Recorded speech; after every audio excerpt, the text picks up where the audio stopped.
Assalamualaikum warahmatullahi wabarakatuh. Perkenalkan, nama saya Nana Baina Putri dari kelas 3B D3 Keperawatan Untirta. Yaitu saya di sini akan menjelaskan tentang trauma kepala. Apa sih trauma kepala?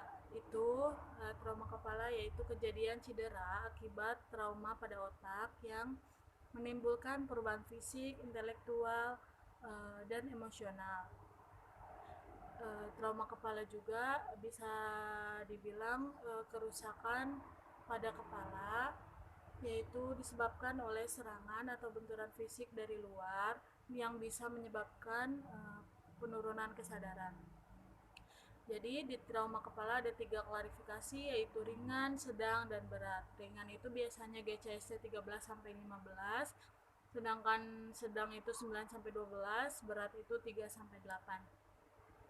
Jadi di sini juga ada obat. Obat itu tentunya pemberian cairan infus intravena berupa RL, NaCl, dan darah jika diperlukan. Dan yang kedua biasanya lasik. Lasik itu untuk mengurangi edem pada bagian kepala. Dan yang selanjutnya ada pemberian obat-obatan analgetik berupa paracetamol dan ibuprofen, yaitu untuk mengurangi nyeri. Nah, selanjutnya ada pemeriksaan diagnostik. Pemeriksaan diagnostik itu tentunya pemeriksaan lab ya, yang terdiri dari cek darah lengkap, kimia darah, dan analisa gas darah. Dan biasanya langsung dilakukan CT scan, yaitu untuk mengidentifikasi luasnya lesi, perdarahan, dan perubahan pada jaringan otak. Yang selanjutnya di sini ada biasanya juga dilakukan X-ray. X-ray itu untuk mendeteksi perubahan struktur tulang. Jadi di sini ada contoh kasusnya langsung saja, yaitu seorang laki-laki 25 tahun dirujuk dari puskesmas ke rumah sakit dengan diagnosa medis trauma kepala berat. Pasien tampak sakit berat dengan GCS S1, V1, M4 dan dengan tekanan darah 130/90, nadinya 55 kali per menit, respirasi 35 kali per menit. Selain itu adanya luka di bagian wajah, ekstremitas atas dan ekstremitas bawah, dan ada perdarahan di bagian kepala kurang lebih 250 cc, gumpalan darah yang keluar, dan adanya suara nafas tambahan yaitu berupa snoring. Snoring itu lidah jatuh. Yang selanjutnya ada langsung saja ke pengkajiannya. Pengkajian yang pertama ada identitas pasien, yaitu Tuan X, usia 25 tahun, jenis kelamin laki-laki, DX medisnya trauma kepala berat. Jadi langsung ke pengkajian primernya, yaitu ada airway-nya pada kasus tersebut jalan nafas tersumbat, adanya bunyi nafas tambahan yaitu snoring atau lidah jatuh. Dan di sini terlihat masalah keperawatannya, yaitu bersihan jalan nafas tidak efektif. Dan di breathingnya itu frekuensi nafas 35 kali per menit, terlihat adanya pengembangan dada saat bernafas, frekuensi nafas cepat atau takhipne, dan adanya pernafasan cuping hidung. Yaitu masalah keperawatannya di sini pola nafas tidak efektif.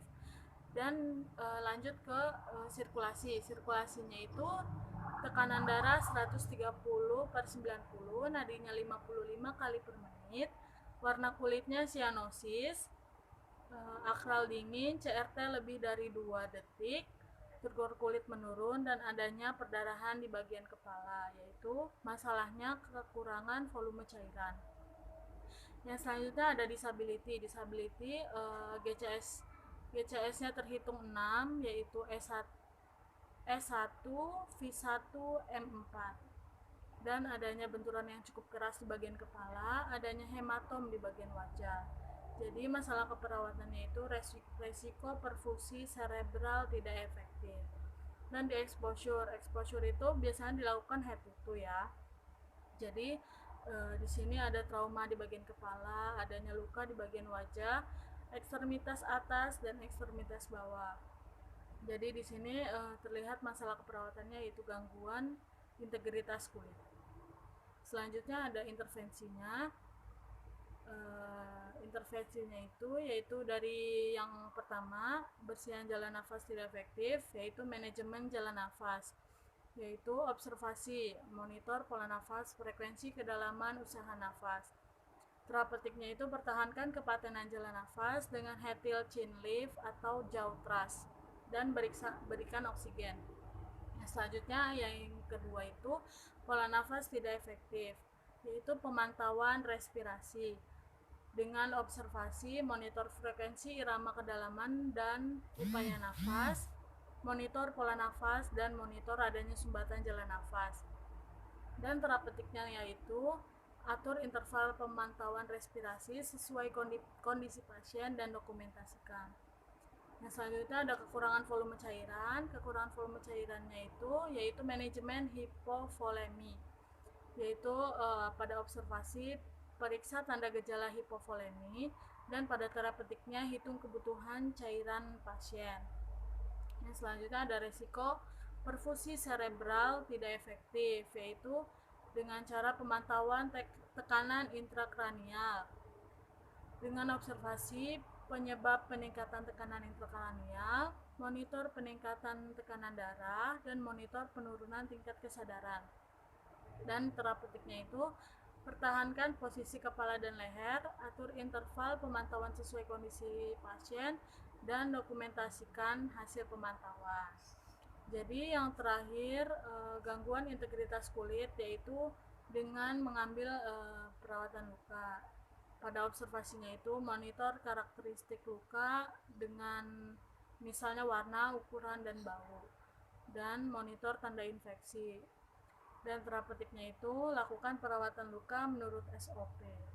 Ya, jadi saya di sini mengambil 5 masalah keperawatan, yaitu yang pertama bersihan jalan nafas tidak efektif, yang kedua itu pola nafas tidak efektif, yang ketiga kekurangan volume cairan, dan yang keempat resiko perfusi cerebral tidak efektif, dan yang kelima itu saya mengambil kerusakan integritas kulit.